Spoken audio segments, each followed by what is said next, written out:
The denominator will be Bitcoin.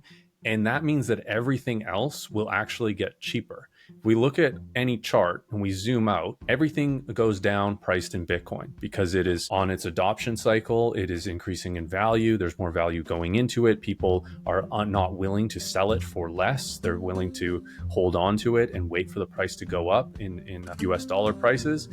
And I see that as the future. Today, I'm excited to welcome Forrest to the podcast. Forrest is the host of Bitcoin Not Crypto, a co-founder of Maple Bitcoin, and a filmmaker currently working on multiple Bitcoin films. Welcome to the Bitcoin Age, Forrest. Hey, Paula, thanks for having me. I'm really excited to talk about Bitcoin and anything that comes up. Yeah, I'm looking forward to hearing about your story. But before we get to Bitcoin, just tell us a little bit about yourself.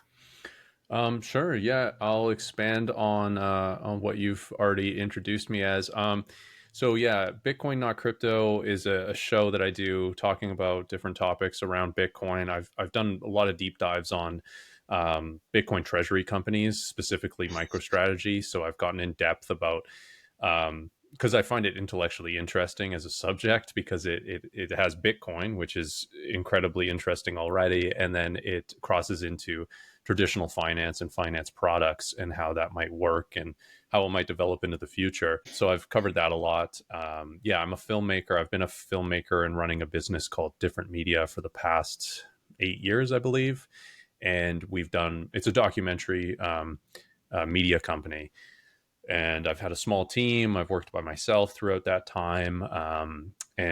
We've produced a fair amount of documentaries, an ongoing series about alternative dwellings, like people living in vans and things, which didn't really lead me to Bitcoin. Bitcoin was something I was led to multiple different times in my life, but I really started to accumulate Bitcoin in 2022, watching it kind of go down in 21, realizing, okay, this might be my opportunity to actually, I've been waiting for, a nice dip, right, for a long time. Started buying in 2022. I came into some different money from different things in my life, and ended up actually selling my house in 2023 and buying a lot of more of my Bitcoin stack with the proceeds from selling my house. So it's kind of developed over time. Started to learn about it over the past, I guess, 3 years a lot more deeply. And then to a point where I started to want to participate in the Bitcoin space, which, being a filmmaker, being a communicator, being a researcher for documentaries, I decided that space for me would be content creation. So that's where kind of Bitcoin Not Crypto came out of. We can go anywhere you want from there. I think that's an introduction of who I am to some degree. Yeah, there's a lot of interesting things to talk about there. Tell us a little bit more about MicroStrategy. There are a lot of misconceptions about MicroStrategy, and tell us a little bit about that. Sure. Yeah. So there's a lot of misconceptions. That's a great place to start. I think it's very difficult to value MicroStrategy, to really put it in any regular models, to begin to understand it. To value MicroStrategy, you should have an understanding of what Bitcoin is, because Bitcoin is so fundamental to their strategy. So their strategy at this point is to acquire as much Bitcoin as possible. They roughly hold around 500,000 Bitcoin right now. And they do this with a lot of different ways. And it is not from running a traditional business. It is from packaging Bitcoin and the volatility of their own stock and creating products for certain types of buyers. So one of the products that they're kind of famous for is their convertible bonds. So this is a product that has a interest side to it. So if a holder buys it, there might be an interest payment. With the more recent convertible bonds they've issued, that interest rate has actually been zero. So the other side of it is a convertibility. So at a certain price point, these bonds convert into common shares. So it kind of acts like a long call option. And there are certain institutions and financial players out there that aren't able to buy Bitcoin. They're not able to buy MSTR. They are forced to buy convertible bonds, or another product they have, which we could go into in depth if you wanted, is the preferred shares. And there's certain players that have to buy preferred shares of companies. So convertible bond buyers, they don't have any choice, and they have it. Well, they have a choice of what convertible bonds they want to buy, and the reason why they would maybe want to buy the convertible bonds of MSTR is because of how well they've performed historically, the bonds themselves, with the convertible clause in them, and they're starved for volatility. They're starved for price appreciation. They're in a market that doesn't really perform that well. So they want exposure to Bitcoin, they want exposure to MSTR, and they could buy these bonds as a tool for that. Now, what's very interesting about a lot of strategies is that they are dilutive. So this is a term in finance that is usually met with a lot of upset. If you hold stock in a company and they make an announcement, hey, we're going to dilute, usually you're thinking, okay, this is bad, because that's a sign that they're trying to raise money. And usually that's because they're not in a good position. It could be because they want to do some sort of acquisition, but typically even acquisitions aren't great, or that they, but essentially either a really young company will dilute a lot, like a startup, or a company that is facing some trouble will dilute a lot. So with this case, however, it's a little bit different because there's this term called accretive dilution. And the idea here with strategy is that even with the dilution they do, it is still accretive to how much Bitcoin per share, even with the added dilutive shares, that Bitcoin per share increases. So if you are allotted to a certain amount of Bitcoin, you're kind of connected by the shares you hold to a certain amount of Bitcoin. Over time, they can increase the amount of Bitcoin per share, even with the dilution. And they've created a term called Bitcoin yield. And last year their Bitcoin yield was 75%. So you got 75% more Bitcoin if you bought at the beginning of the year to the end of the year. You're not actually allocated that Bitcoin. It's not an in-kind redemption. You're never, getting that Bitcoin, but that Bitcoin is underneath there. It's part of its net asset value. And if that Bitcoin rises, then MSTR has a certain premium above that. So it's going to rise, and it's going to even probably outperform. Historically, it has outperformed Bitcoin. It's a complex topic. I literally just made a playlist today on my channel, and it was 42 videos that I've done since October of last year is when I first started talking about MSTR. I've done 42 videos all about specific little pieces and parts of their strategy. Their strategy's evolving, and it's an amazing company to be following. And they had a massive run up in November. It was just after I started talking about them. They had kind of a blow off top. I think 500 and something was the price they hit, and it was only for the day, and it dropped like crazy. And it's had this massive sell off since, partially connected to Bitcoin's price and partially because it was a blow off top, and it needs to meet sort of its equilibrium. And there's a lot of people that don't understand Bitcoin. They don't understand MSTR. They just see it as incredibly volatile. They think this thing could go to nothing. They're incredibly leveraged. If you look at their debt to leverage, or their debt to equity, their leverage ratio is actually very low. It's like maybe under 20% at this point. It fluctuates, but they try to aim for 25 to 30% leverage on their Bitcoin holdings, not their market cap. And so it's not that leveraged, but people think it is. People think that it could go to nothing and that they're going to have to sell their Bitcoin and all this. Their leverage that they have, all their debt they have, is unsecured by the Bitcoin. So there's no price point where Sailor is going to get margin called or anything like that. So, but anyway, with all that, there's a big discrepancy between what people think this company's worth, and that creates a lot of volatility, and that volatility increases the value of those convertible bonds, which is one of its very important sides of its strategy. Yeah. Well, I would highly recommend people go to your site and learn more about that because we could talk about just MicroStrategy. But how does MicroStrategy fit into a portfolio?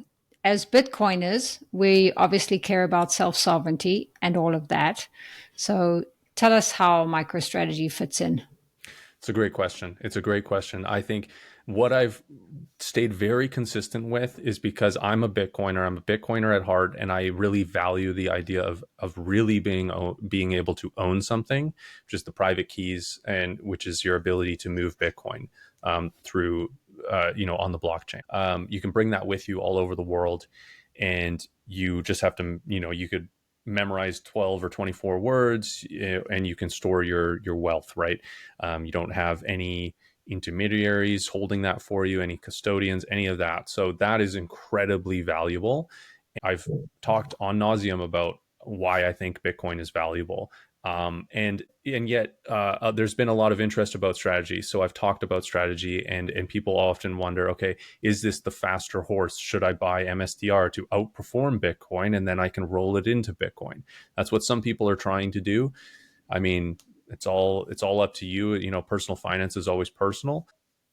I think where, and I'll talk about myself, where strategy fits in my portfolio is again in captive capital. So I have registered accounts where my only option, if I want Bitcoin exposure, is a Bitcoin derivative like MSTR or Mara or Semler, or a Bitcoin ETF.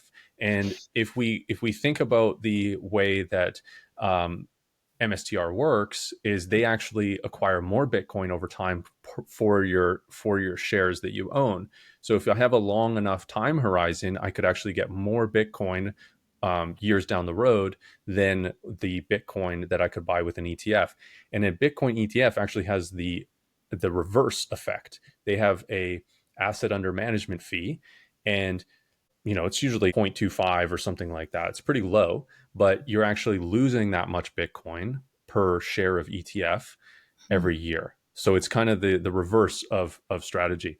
Now, there's all sorts of risk associated with MSTR. I talked about the leverage. Maybe it's a little overblown how risky the leverage is that MSTR has, but you have risk of it being the custody of the Bitcoin that MSTR has. You have the risk of the main character of what happens if Sailor gets hit by a bus, right? MSTR is going to probably go down, maybe temporarily, but I mean, I think the team would continue, right? um, there's different types of risk associated with MSTR, and I'm not alone with saying this. There's another saying that goes, Bitcoin is savings and MSTR is investing, and investing is inherently more risky than saving. So you should think about it in that way. And for me, I hold the only reason I hold MSTR over Bitcoin is because of these registered accounts where I don't have any better option. And I do believe it has the potential to outperform Bitcoin into the future. But I still value the fundamental utility and idea of Bitcoin itself in cold storage. So I'm not adding money to these registered accounts. Any money that I acquire, from the work that I do in the world is going into cold storage Bitcoin. I don't buy any more MSTR. I trade within my account. I do riskier things. I have options, like I have leaps, long dated call options, which capture some of that volatility that we talked about. But that is maybe where people should consider it. And again, I think considering it is a good idea. I would never recommend buying something. I would recommend learning something. I don't even recommend buying Bitcoin. I always tell people just study Bitcoin, because the more you study about Bitcoin, the more conviction you'll get, and the more you'll want to buy Bitcoin. It's just inevitable as you go down this rabbit hole. And maybe that'll lead you to strategy. I think some people get led to strategy from Bitcoin, and some people get led to Bitcoin through strategy. So it's an integral part of the Bitcoin story right now, and I think that it has its place. Yeah, that's a really good explanation. It sounds like you understand the market quite well and investing. Did you study it before, or is this something that you picked up? Yeah, just something I picked up through having to invest my own money. And yeah, what we stated earlier was I'm a documentary filmmaker, which takes a lot of research, a lot of looking through the noise, trying to figure out the answers. And when I ended up with some money in my hands in my bank, I started to look into the markets. I started to understand them. I wanted to protect the money I had, and I didn't want it to disappear. And you talk to people and you start to think, okay, well, why are fund managers outperforming ETFs of indexes? And these are people that have gone to school and that should know better. And, they, a lot of them underperform and all this, right? So it became fascinating to me. And now I've stepped back a lot from my filmmaking because this is incredibly interesting to me. And I've now spent years, although not formal study of school or anything, I spent years studying this daily. Yeah. So that's it's all self-taught, all self-learned, but so far so good. Yeah, it's kind of like being self sovereign, right? Managing your own money. Now it's managing Bitcoin. And one of your tweets on X, you talk about that your net worth is priced in Bitcoin. And looking at the price in USD is not probably the best way to measure Bitcoin. Tell us a little bit about this and how much you focus on price. Hmm. Yeah. So when I focus on price in US dollar terms is when I have extra fiat because I'm looking for a price to buy more Bitcoin. There's this saying, and people say it has degrees of usefulness, but I like the saying. And the saying is one Bitcoin equals one Bitcoin. In a new monetary system, which Bitcoin is, it's a monetary network that's outside of the traditional monetary network that we were all born into and use today. Um, Bitcoin is only valued at Bitcoin, and when we use it to buy something else, we value that other thing in Bitcoin, right? This is the pairing. And in my eyes, Bitcoin is a better denominator than fiat. So that's kind of what I'm pointing at here.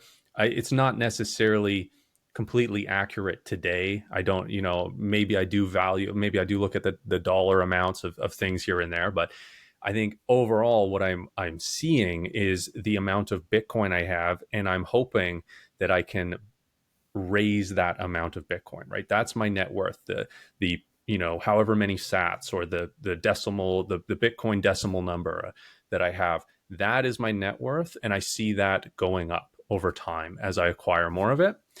And I think in the future, everything's going to be priced in Bitcoin. I think that when we look at charts, we see MSTR slash USD, right? Everything's denominated in US dollars. BTC slash USD. I think it's going to flip, right? I think it's going to be gold, GLD slash BTC, right? Everything's going to be, the denominator will be Bitcoin. And that means that everything else will actually get cheaper. If we look at any chart and we zoom out, everything goes down priced in Bitcoin because it is on its adoption cycle. It is increasing in value. There's more value going into it. People are not willing to sell it for less. They're willing to hold on to it and wait for the price to go up in US dollar prices. And I see that as the future. I see that happening because we need something like Bitcoin. Bitcoin solves a massive problem in the world. It solves the problem of not having sound money. It's a store of value. It will eventually become a medium of exchange, and there will be payment rails built on top of it, as there already is. I use Lightning every once in a while. It works great. It's fine. People say it doesn't work. I don't understand why. I mean, maybe they tried it when it first came out and they had some routing failure or something. Lightning works great. Um, so I think that there's going to be continued infrastructure built on top of Bitcoin, and that Bitcoin will become the base layer money, and everything else will go down in price, which sounds great, right? Like, it'd be awesome for the food that I buy tomorrow to become cheaper, my rent to become cheaper, and that is already the case, right? Over time, right? Because I already hold all my net worth in Bitcoin. And yeah, so that's kind of trying to sum up that tweet a little bit. But yeah, that's my thought there. Yeah, and you touched on a lot of things there. I heard Jeff Booth in his latest interview say there are about 650 million people using Lightning. And I don't know if that number is wrong, Hmm. maybe 65 million. But in his latest short interview, but there, anyway, he always says that a lot of people use Lightning and it's very misunderstood that it's not working. It is working.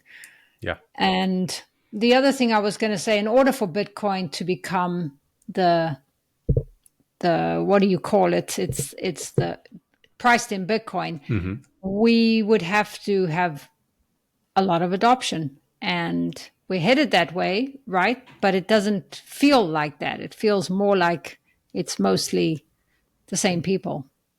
Yeah. Yeah. I mean, what's interesting is that um, there's very few people. I mean, there are people living off of their Bitcoin, which means selling the current stack they have to support their lifestyle. But there are a lot of people that are buying Bitcoin, right? They're in their earning year. So even if this is a theory of mine, but even if Bitcoin adoption, even if nobody else started to get into Bitcoin, the Bitcoin price could still go up over time because the Mm. same people are buying more Bitcoin over time. Um, that's how I see it. But I do think that it's a network effect that we are seeing with Bitcoin, and I've personally orange pilled many people, around me physically and probably digitally as well in cyberspace. And those people, maybe I've orange pilled them from nothing to something, or from something to even more. Right. I have a friend who I just randomly talked to on a game, and he said, "Yeah, I've watched a few of your videos. I buy $25 of Bitcoin every day now because of you." And I was like, "Whoa, that's it's very interesting to think about that." So I think that the network grows, the amount of money flowing into it, the amount of value flowing into it grows, and it is the type of thing where there is no limit to the amount of value that could flow into it. There's no constraints within that. All the world's store of values could flow into Bitcoin, and Bitcoin would still work exactly the same as it does now. There would be maybe more congestion on the on chain with miners and things like that, which we've faced in the past. And there's been changes and different things and different workarounds. And again, layer twos could take some of that congestion off. There was the implementation of people batching transactions, which took a lot of pressure off the miners. And there's good reason why transactions in a base layer should have a price to them as well. There should be a price to pay for final settlement. Just as if you were trying to transact in our last sound money, which was gold, there's a much bigger cost for final transaction settlement, which is the actual shipment and security of gold bars from place to place, which we paperized over, which is the reason we have fiat now. So I kind of totally forgot what your original question was there, but I went on a little ramble, I think. But yeah, yeah. No, I think that's good. That kind of leads me into the next one because the US has a strategic Bitcoin reserve. The mayor of Vancouver is trying to buy Bitcoin, right? So we have nation states coming in, and as big places come in, more and more will likely to come in. I've heard you say though that on X you said that when the choice is blue or red, you choose orange. Is that you staying out of politics, or is that something else? Unfortunately, in Canada, that has different connotations, as we actually have a political party that's orange. Um, but definitely not what I meant. So what I did mean with that is that we often have a choice between two choices in life, and we get distilled down, and the gray area often gets pushed out. We either have left or right, good or bad, yes or no. These are the choices we seem to have and be given, and these choices can be co-opted by things you don't agree with. So even, I mean, with politics, right? It's like you have to pick a side because we basically have a bi-party system around the world for the most part. I mean, in Canada, we have something that feels a little bit more gray, but it's really not. It's still just a bi-party system. We've flipped and flopped between conservative and liberals. and we have a parliament system. So some other parties get in, but they're just either, most of them are just like liberal, like more liberal or more conservative, right? So it really doesn't really matter. Um, it really just feels like a yes or no choice or a one or the other choice. And to me, it's interesting because a lot of people will say, okay, well, with Trump buying Bitcoin with the strategic reserve, um, even here in Canada, the conservative elect for the Conservative Party has bought, a shawarma at Tahini's with Lightning and has talked about inflation and Bitcoin and things. So it feels like one side more than the other is like pro Bitcoin. So you should support that one side. But and it seems like the state is getting involved with Bitcoin, but to me that doesn't really change Bitcoin. That's what's very interesting to me and why I still choose orange. I try to not be a political person because I don't really believe in politics. I think the system of politics corrupts people, and I think the people that get involved in politics are either easily corrupted or are in there because they want to enrich themselves, which is that corruption that I'm talking about. It's oftentimes personal enrichment in some way, um, even if that's just like not monetary enrichment, even if it's influence enrichment. I think that's a large part of the reason people are in it.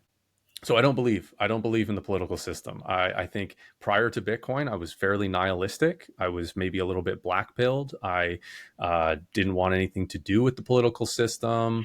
I still don't, but now I see Bitcoin as the out. I see Bitcoin as the thing that will change what is fundamentally wrong with the power structure, in my opinion, which is the ability for a select few to print money, and to for the people that already have to extract from the people that do not have. And I think that this happens because of monetary debasement, and we have no control over that as a voter. We have no control over that, or very little control of that as an individual. We can either take advantage of that or get taken advantage by it, right? And again, I think Bitcoin is, even if the state adopts Bitcoin, it doesn't change what Bitcoin is. And I think Bitcoin is that thing that creates a max supply, a fixed issuance. It cannot be printed out of thin air, and it's completely transparent how much there is. We can all audit that. And that is what is lacking from the financial system, which is what everybody wants control of, and how they manipulate people across the world and exploit people across the world with the money printer. So Bitcoin's a way out, and I really do believe that. And just another note on state adoption of Bitcoin is that is part of Bitcoin, is that we cannot stop people from adopting it. It's written in there. It's structured in a way for our enemies to be able to use Bitcoin, and that is what we should want. We should want every single person in the world to use Bitcoin because it's a more fair system. And that goes for the people that we dislike the most. Yeah, well, that's so true. And if the people we dislike use Bitcoin, they also might become better people because it seems to improve all of us too. I think so. Yeah, that was again a big reason that I started my show, was that Bitcoin fundamentally like rewired the way I thought. Even the idea, like again, I talked about being nihilistic, and with nihilism comes the idea of like loss of hope and shorter term thinking. And I think that that's what really changed me when I adopted Bitcoin and changed part of the way my brain works, is that thinking about the longer term horizon, thinking, okay, if I can store my value in this thing that this random Japanese guy made, or some mysterious people that we don't even know who it is made, if I can store my value over time and space, then I can think long term. I can think about the future. I can think about my my children, my children's children. I can think about the life I want to live in the future. I don't have to consume now because my value is being eroded rapidly, and my only choice is to use the money as the sooner I use my money, the more value it has. And Bitcoin's the opposite. The longer I don't use my money, the more value it has. So it's fundamentally rewired and switched the way I thought about things, not just money, but all sorts of different things. I think it changes. I do think it changes people. I agree. Changed me too. And that's always one of my questions. How has Bitcoin changed you? So, was that the main way from a short term thinker to a long term thinker? Did you also realize there was a problem with the money before Bitcoin? Or is that something that came from studying? Yeah, I kind of knew there was something wrong with the money. I didn't really know exactly what it was. I thought I knew there was something wrong with something. I knew there was something wrong, right? I just knew there was something wrong. Didn't know what it was. I thought I would just ignore it. I think a lot of my early life was trying to get away from money, not trying to make money, trying to use money as little as possible. When I was 17, I left home with a backpack and a hammock tent, and I hitchhiked across Canada, lived on $250 for 3 months of travel and living. And I remember reading a book about a guy who lived on no money. And I thought, wow, that's really great. That's awesome. Because I knew that people were getting taken advantage of. There was the have-nots and the haves. There was big discrepancy throughout the world. And I just knew that something was wrong. I didn't know that there was monetary debasement. I mean, I knew there was inflation, and that's kind of what led me to Bitcoin. Was once I had some money, um, and I started trying to think, okay, well, I know that prices go up. I know that the price of homes go up. I know that groceries go up, all this stuff. What I literally remember typing into Google, what assets go up with inflation? Because I saw inflation as something that was built in. And, I'd heard, okay, some guy in New Zealand said that we should have 2% inflation. I knew that concept. I didn't know why 2%. I didn't know who was creating 2%. And I found out basically by going down the rabbit hole that the inflation of assets or the inflation of consumer goods is all caused by the inflation or debasement of currency, which again led me to just researching, okay, what outpaces inflation. And that led me to, houses rise in inflationary environments, and gold is seen as a safe haven, and historically Bitcoin has, performed well. And then I looked into Bitcoin, and oh, okay, Bitcoin is actually designed to solve the problem of monetary debasement. It wasn't just a happenstance that it does well in inflationary environments. It's actually designed as an escape from an inflationary currency. That's what it was built for. The first block of Bitcoin has the inscribed into it the headline from the time, I think it was the Times or something like that, where it says "Chancellor on the brink of bailouts," which was a hugely inflationary time.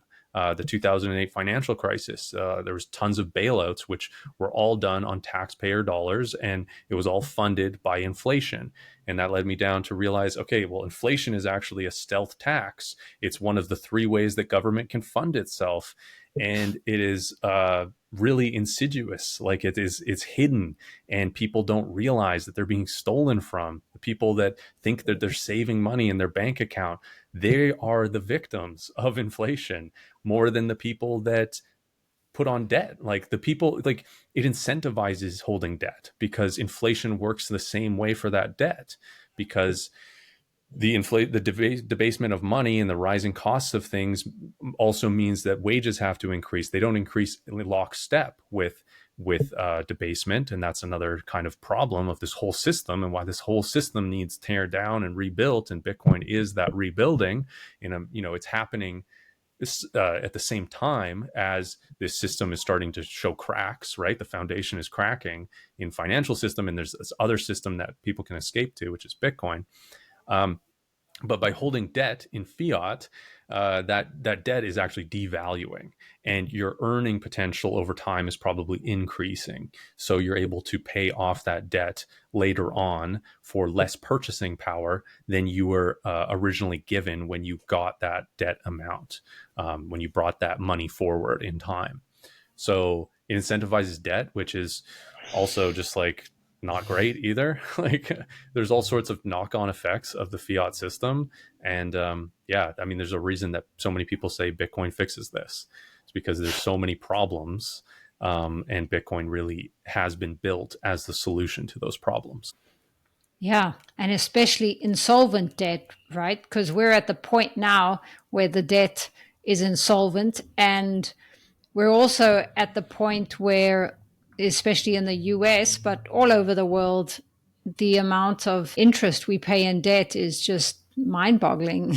And yeah, what the system's broken.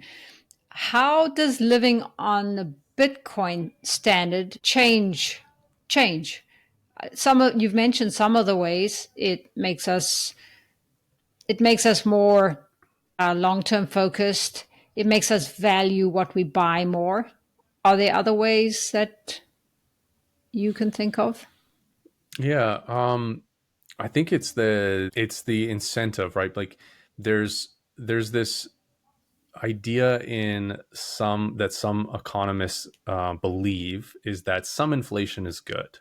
They believe some inflation stimulates economy. It incentivizes people not to save. It incentivizes people to spend, and that spending boosts productivity, which is actually, I mean, it's debatable at best, right? It's debatable Well, at and best. that makes us a consumer society, right? So we're very much consumers. Yes, yes, very much consumers, which builds a consumer economy as well, as opposed to an economy that builds things. If the economy is built on consumption, then that means that that economy is going to import things to consume, um, and it exports debt. I mean, the prime example of that is the U.S. economy. It's the government is taking on debt. So that basically the populace can consume more of the world's stuff, as opposed to building things, which we could get to, right? On a Bitcoin standard, we could move away from rapid consumption, which is another reason that I find Bitcoin very interesting as well. From a ethics standpoint, is I don't believe consumerism is a good thing in the world. I think that we have too much of it. I think we, as humans, we have a need for consumption, but I think that we have been fed the idea through advertising, through society, through everything, that we need to consume a lot. And I think that we are over consuming as a species. I think we're over consuming.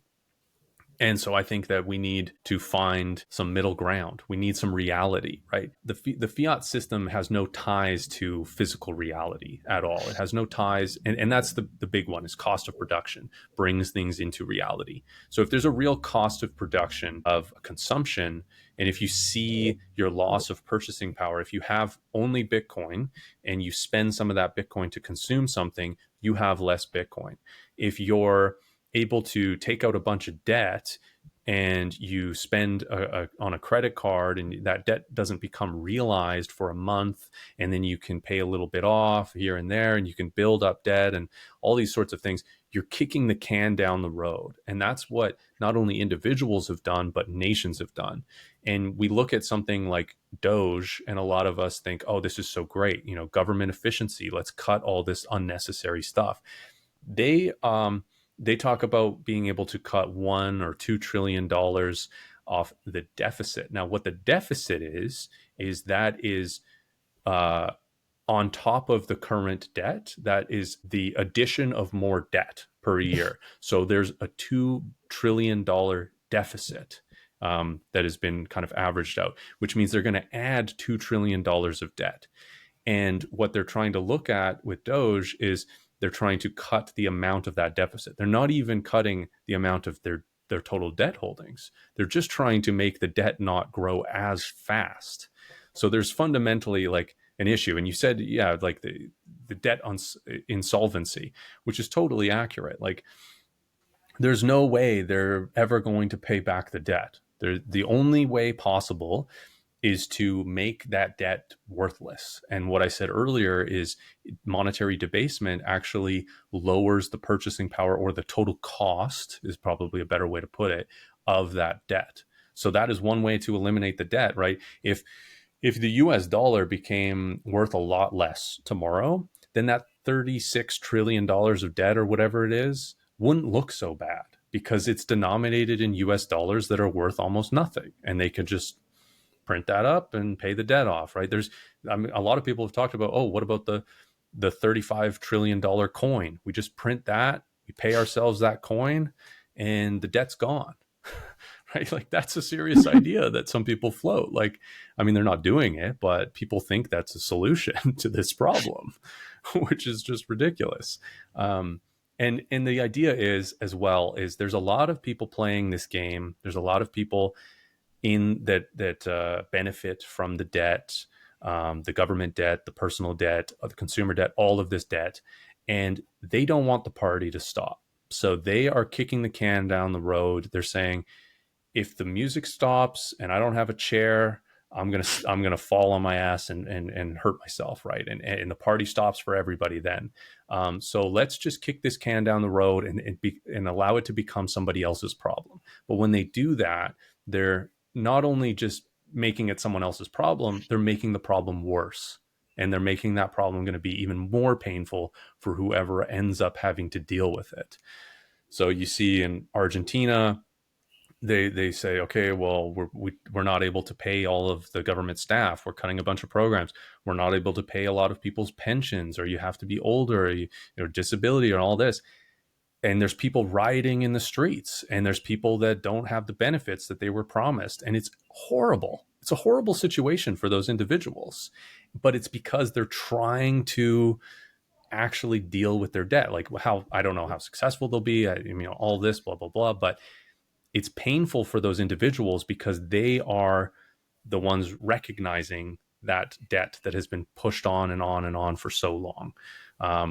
So when does that happen to the rest of the world? When does it happen to the US? I think it happens to the US a lot later than other countries, because they have the money printer and their debt is held by so many other people around the world. So when they inflate their currency, it affects all of these other people as opposed to just them. So they're in an advantageous spot because they're the base currency, or whatever it is.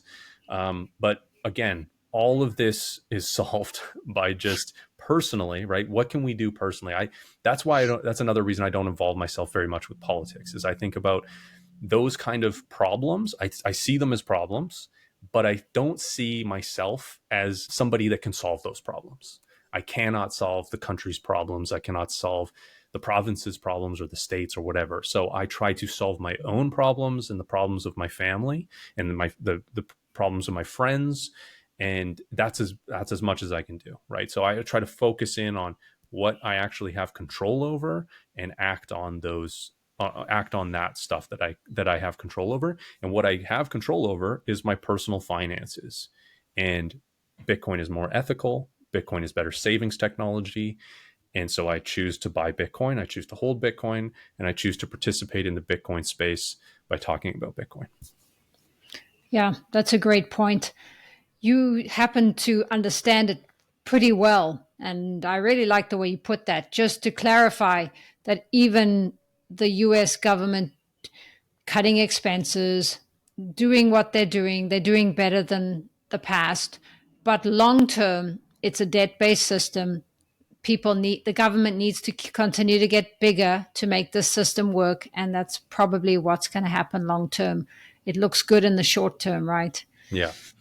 That's Yeah. right. The whole thing collapses. Like they can't have deflation. Deflation destroys, because it makes the debt more expensive, and it affects their ability to service that debt and the other, the pension and the military spending, all these essential expenditures they have. It makes all of that more expensive. So they can't allow deflation. that's why they continue to, people call it a house of cards for a reason. It has no foundation underneath it. They're kicking the can down the road, and eventually it'll explode. None of them want it to happen, but you want to be as far away from that explosion when it happens, or when that house of cards collapse. You want to be as far away. You want to be in your nice orange brick house built of Bitcoin. Exactly. And I think by understanding this helps me build my conviction. I want to go back to that you sold your house for Bitcoin. Did you specifically sell your house to purchase Bitcoin? Um, Not specifically, but I knew that the proceeds would go into Bitcoin. I originally wanted to rent it out and have some passive income, which I thought was passive, until literally a week before I left, the renter said, "Hey, I lost my job. I'm not going to be able to move in." So I said, "All right, I'm calling up my realtor that I bought this house from. Let's see what he says this house is worth now." Because I'm moving across the country. My house was in Ontario. We were planning to move back to British Columbia. So I thought, even with this renter, we had situated them. That's going to be a little bit tough because I'm going to be across the country. I'm going to have to find somebody else to help me if anything comes up. It was an older house.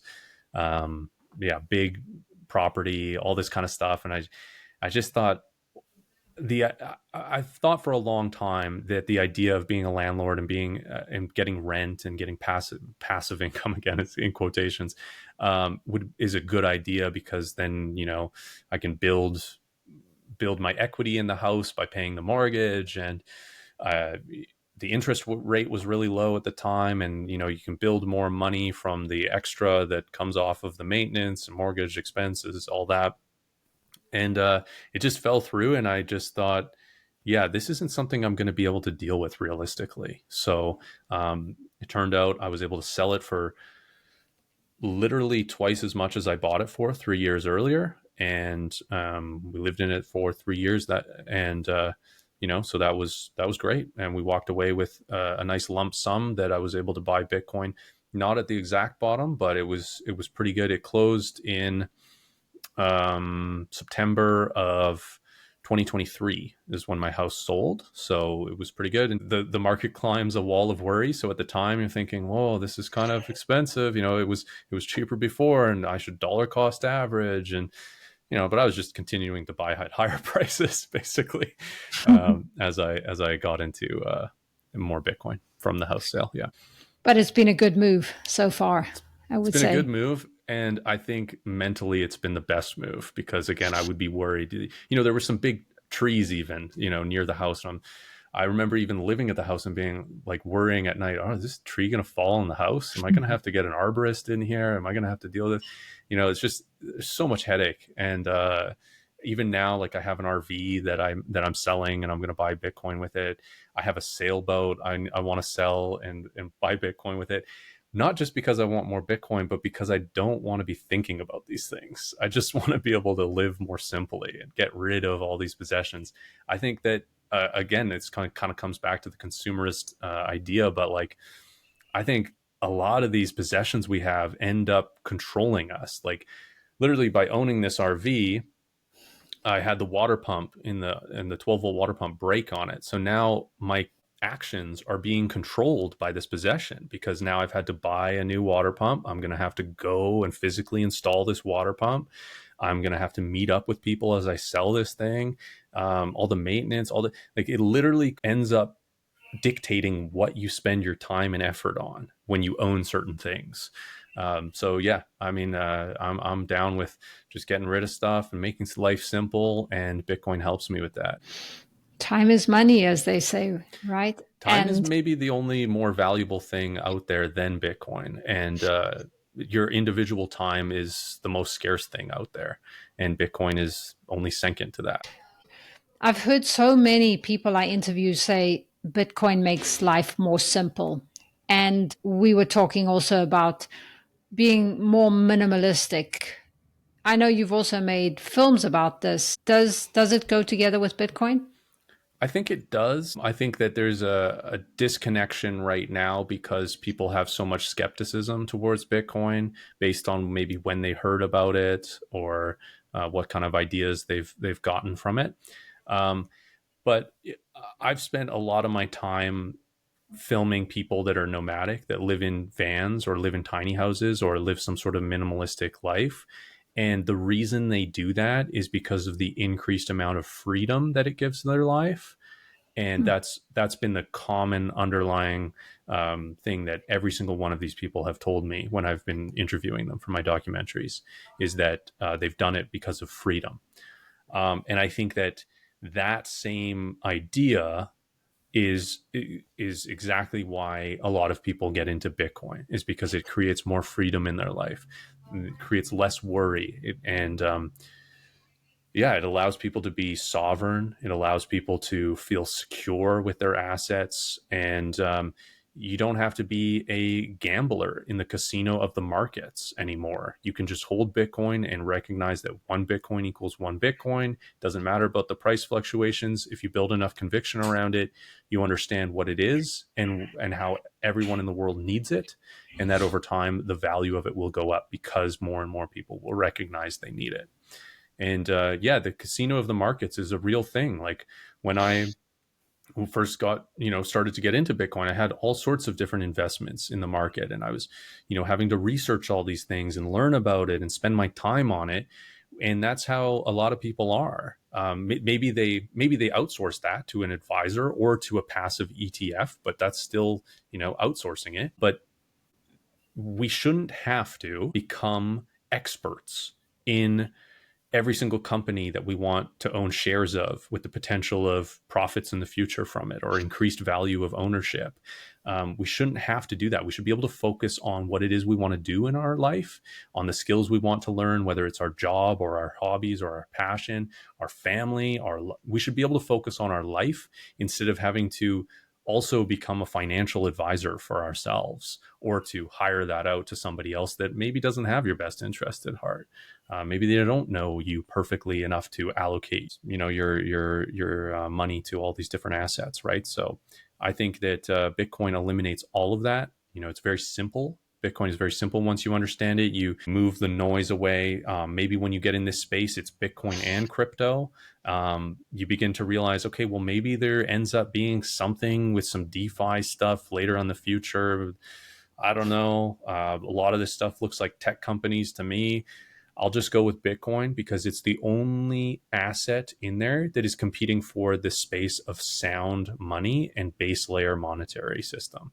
All the other ones are competing for smart contract capability, DeFi, DPIN, all this other stuff. They're all going to take market share from each other, and none of them are going to take market share from Bitcoin. So that, again, simplifies things. And why my channel is called Bitcoin Not Crypto. It's not because Bitcoin isn't a cryptocurrency. It's because you should focus laser eyes on Bitcoin and not the cryptocurrency industry at large. And I love that reminder that when we have sound money, we don't have to be an investor. We don't have to analyze a company, whether Tesla is going to make it or whether Elon Musk is healthy. We can just save our money in Bitcoin, which is sound money and increases in value, or at least holds its value. It's not going down. That's a great point. Just for our last question, is there a spiritual side to Bitcoin?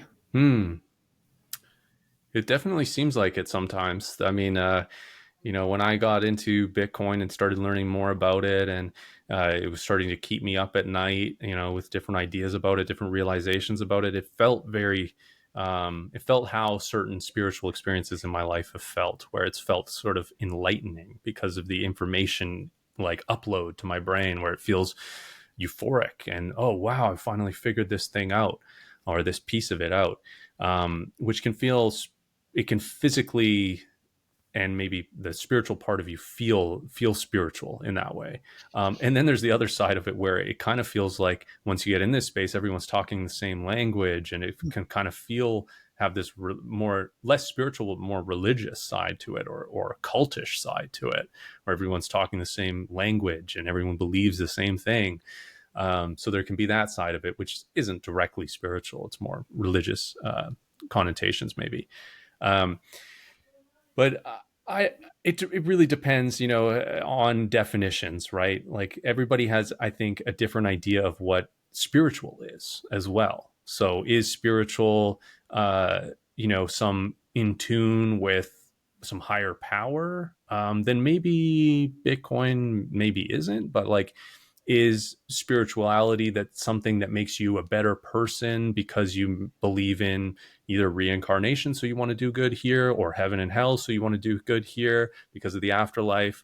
um, Bitcoin kind of instills certain morals that are very spiritual in a sense, so there seems to be some kind of connection maybe, but again, it comes down maybe to some semantics over definitions, and how somebody might perceive what spirituality is. When you were speaking, the reason I think it's a little bit spiritual is because it does give us hope.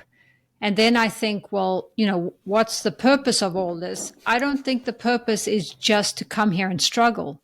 So when you discover Bitcoin, you realize maybe I don't have to struggle. And just that little bit is a bit spiritual to me. That's a really great point. Yeah, I mean that's true. Bitcoin is hope, and yeah, there's this idea of in a lot of religious texts and spiritual things where a lot of life can be suffering because we crave things. That's a Buddhist philosophy there, that we need to understand that life can be suffering, and that we have to accept that. And yeah, I mean, maybe Bitcoin is a way to just step out of that. To say, you know what, we don't have to suffer in this way. We can park ourselves in Bitcoin. We can be in Bitcoin, and we'll be fine. We'll have hope. So yeah, that's great. I like that. Or maybe a little less suffering. Yeah, yeah. Yeah. Well, thank you, Forrest. Tell us where people can find you. Sure. Yeah, I've mentioned it a couple times. My channel, Bitcoin Not Crypto. I'm sure you'll throw the links in the descriptions and all that. If you wanted to check out a show that I do with Rajat and Jor, it's called Maple Bitcoin. We have our own channel as well. We do a live stream every week and a couple videos on there. And I also do one-on-one consults for Bitcoin basics. If anybody needs help, simple things like moving your Bitcoin off an exchange, or figuring out hardware wallet security, best practices, these kind of things.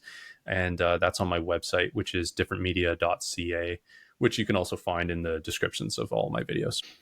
Yeah, and I love your show with Rajat and Jor. You guys have great conversations. I wanted to ask you about them, but we ran out of time. So next time. Next time, yeah, next time we'll get on it. Yeah, that's a great show. People are loving it. So yeah, I recommend checking it out. They're very The, insightful individuals as well, and we seem to have good chemistry, the three of us. So people are liking it. you do, the Canadians, the Yeah. Maples.